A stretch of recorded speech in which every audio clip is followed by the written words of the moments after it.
So a bit about my journey in the BPS and a bit about my experience.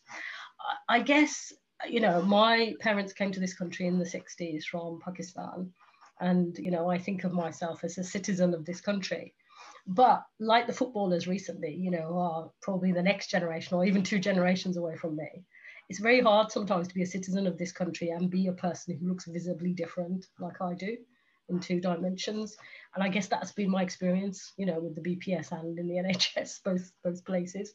With the BPS, for many years, I had trouble with the BPS. I was a member, but I didn't really participate in anything because at some point I saw a double spread in the psychologist about Black people having lower IQs and extolling the virtues of, you know, psychologists who talked a lot about that. Like I think it was Hans Eysenck at the time. And that annoyed me so much that I didn't come back to the BPS land for about 15 years or 20 years. So I suppose what I'd say about that now, which slightly more positively slants, is I've come back to be the chair of the task force because I think the BPS is on the move. And I think psychology is on the move in a really good way. Now, maybe that's been precipitated by not great things like, you know, Black Lives Matter and what's happened there. And people feel that they can't leave some of this stuff alone. But actually, regardless of what the reason is, we are actually doing it.